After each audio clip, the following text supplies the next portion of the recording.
నమస్తే రమగారు. నమస్తే జయ. ఏదైనా మంచి కథ చెప్తారా? పూర్వం ఒక రంగాపురం అనే ఊళ్ళో రాజమ్మ అని ఒక ఆవిడ ఉండేదట.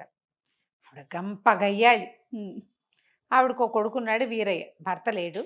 వీరయ్య కొంచెం మెతకవాడు. ఈవిడ నోటికి జడిసి ఆ అబ్బాయికి ఎవ్వరూ పిల్లనివ్వలేదుట. ఎన్ని పెళ్లి సంబంధాలు వచ్చినా 2 వాక్యాలు మాట్లాడంగానే వాళ్ళకి అర్థమైంది ఈవిడేంటి కొంచెం లౌడ్గా ఉండటం. లౌడ్ చాలామంది ఉంటారు, గట్టి గట్టిగా మాట్లాడేస్తారు. వినక భయం వేస్తుందమ్మో చాలా లౌడ్ అని ధోరణిగా మాట్లాడడం. ఆ ధోరణిలో తగ్గించుకోకపోతే మా అబ్బాయిలకి పిల్లల్ని ఇవ్వరు. జాగ్రత్తగా ఉండాలి. జాగ్రత్తగా ఉండాలి. నాకు లేదు రమగారు టెన్షన్. మేము లౌడ్ కాదు. అయితే అదే కాకుండా చుట్టుపక్కల వాకప్ చేయగానే అమ్మో ఇది గంపకయ్యాలి, దీని చేతికి ఇంకేమన్నా పిల్లని చంపేస్తుంది అలా చెప్పేవాళ్ళు. క్రమంగా పెళ్లి సంబంధమే రావడం మానేసింది. అయ్యో! ఆయన 22వ ఏటో 23వ ఏటో మొదలుపెట్టారు ఆ వీరయ్యకి. 30 దగ్గర పడుతున్న సంబంధాలు కుదరల.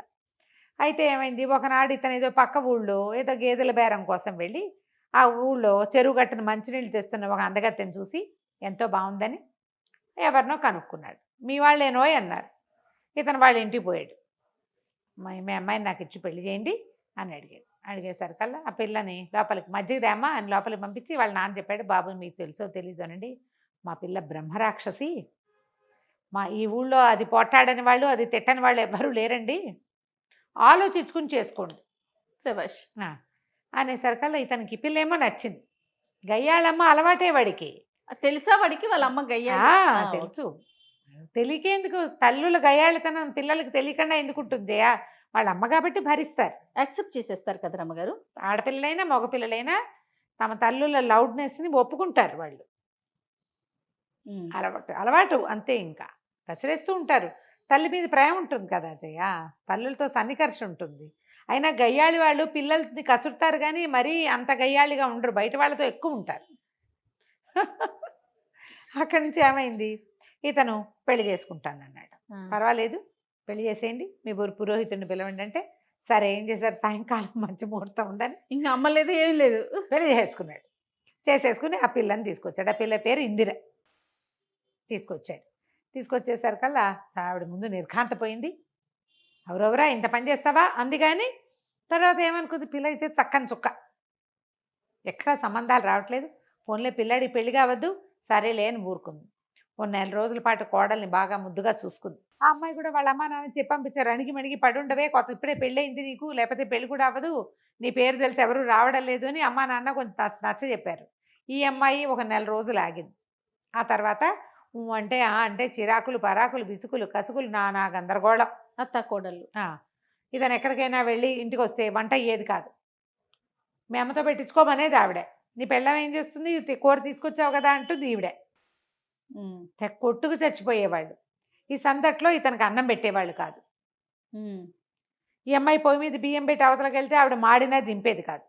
ఆవిడ కూరేసి యువతలకు వస్తే అది తగలడిపోయినా ఈ అమ్మాయి మాట్లాడేది కాదు. ఇలా చేసేవాళ్ళు. తిండి దొరికేది కాదు, విసుగు పుట్టిపోయేది. కానీ అతను సహజంగా మెతకవాడవటంతో వాళ్ళిద్దరూ ఏం చెప్పినా ఏం మాట్లాడినా గొడవకి దారి దిగన మా అమ్మతోటి ఏమిటి ఇలా అన్నవట అని ఆవిడని అడిగేవాడు కాదు, మా దాని ఎందుకే అమ్మ అలా అన్నవట అని అమ్మని అడిగేవాడు కాదు. ఇద్దరూ అలాగుండేవాళ్ళు. ఈ లోపల ఏమైంది, ఆ ఊరు పెదకామంది గారు అబ్బాయి పాము వాత పడిపోయాడు.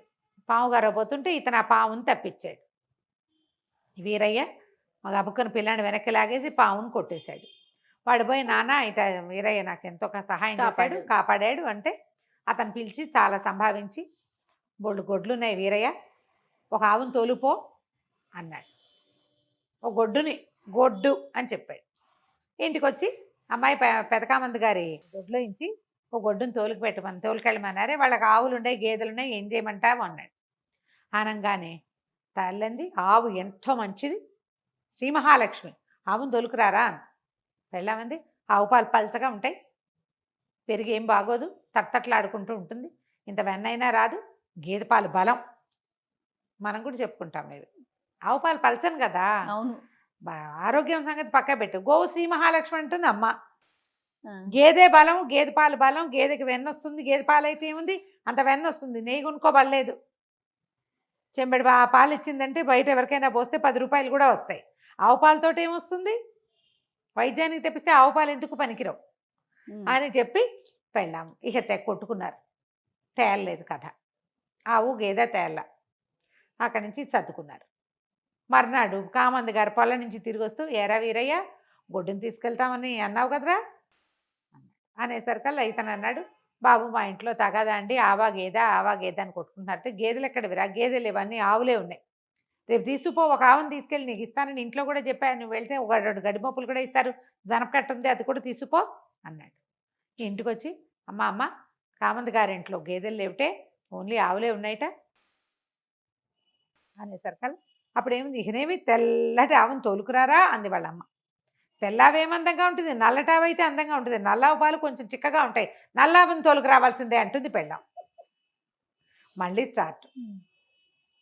ఏంటి నీకంత తెలిపిచ్చి అంటే, నీకు మాత్రం నలుపుకేం తక్కువ, నువ్వు నల్లగా లేవా అని కోడలు అంటుంది. నీకు నలుపెందుకు పనికిరాదు, నువ్వు మాత్రం నల్లగా లేవా, ఓకే, నువ్వేమైనా పెద్ద అందంగా ఉన్నావా అని. తెలిపైతే ఏమి తెలుపు, నీకు తెలుపు కాబట్టి తెలిపే కావాలి, ఇలా కొట్టుకున్నారు. 2 రోజులు వెళ్ళల. 3వ రోజున మళ్ళీ కామంది గారు కనపడ్డాడు. ఏరా గొడ్డిస్తానంటే వద్దా నీకు వీరయ్య, తీసుకెళ్ళవేమిట్రా అన్నారు.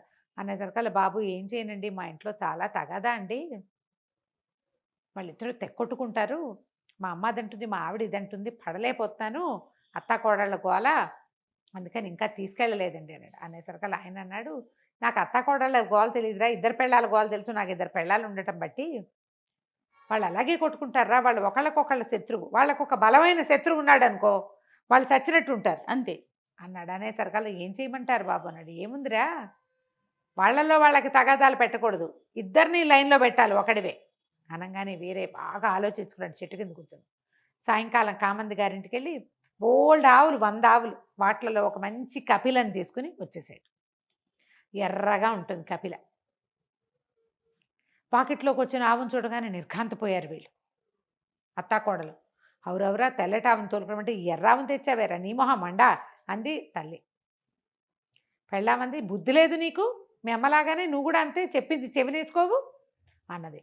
ఆనంగానే ఏమీ లేదు, సర్రమని లేచాడు, తల్లి దగ్గరికి వెళ్ళాడు. ముందు నీకేమైనా బుద్ధి ఉందా, చిన్నవాళ్ళని శరణార్థాలు పెడతావేంటి, నా ఇష్టం, నేను ఏదో ఒకటి తెస్తా, నోరు కంట్రోల్ చేసుకో, పెద్దదాని వెయ్యవు, మర్యాదలు ఇచ్చిపుచ్చుకో, నువ్వు ఏమైనా బాగుపడతావా అంటోంది వాళ్ళమ్మ. తల్లి మాట వినని వాడు ఏం బాగుపడతావు, ఏం బాగుపడటం ఏంటి, ఏం మాట వినమంటావు, నోరు మూసుకుని ఇంట్లో కూర్చున్నావా, ఇంట్లో ఉండు, లేదా నీది నువ్వు కాచుకుని తాగు పక్కన అనగానే ఆవిడ నిర్ఘాంతపోయింది. ఎప్పుడైతే అత్తగారిని మొగుడు తిట్టాడో ఈ ఇందిర రెచ్చిపోయింది. అలా గడ్డిపెట్టు, అన్ని విషయాలకి తగుతున్న మారి ముసలమ్మ మూల కూర్చోకుండా వచ్చేస్తుంది ప్రతిదానికి, బాగా చెప్పావు ఆనంగానే గిరుక్కుని ఇటు తిరిగాడు. పళ్ళు రాలగొట్టేస్తాను, నేను ఆవును దేవాలో నువ్వు చెప్తావా, మగవాళ్ళ వ్యవహారంలో నీకెందుకు, పెళ్లి చేసుకున్నా, ఇంట్లో వంట చేసావా, కాపురం చేసావా అన్నట్టు ఉండాలి, అక్కర్లేని విషయాల్లో కనుక కలగ చేసుకున్నావంటే కాళ్ళు విరకొట్టి పొయ్యిలో పెట్టేస్తా అనగానే నిర్ఘాంతపోయింది. తల్లిని కొట్టినంత పనిచేసి ఇందిరిని నిజంగా కొట్టబోయాడు.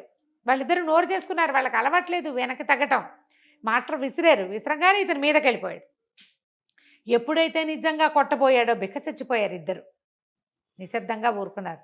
ఆవుకు పసుపు రాసి బొట్టు పెట్టండి, దొడ్లో తీసుకెళ్ళి కట్టేయండి, కాస్త గుర్తుపెట్టండి అనగానే వంతుల వారీగా చేశారు పనులు. ఆ తర్వాత నుంచి కొట్టుకోవడం మానేశారు.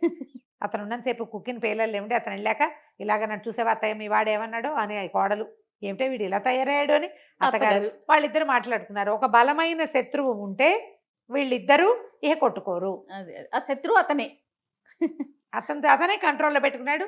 ఆ తర్వాత ఇంకా కొట్లాటలు లేవు, గయ్యాళితనాలు తగ్గిపోయినాయి. సాగుతుంటే కదా మా గయ్యాళి, అంతే కదా కదా.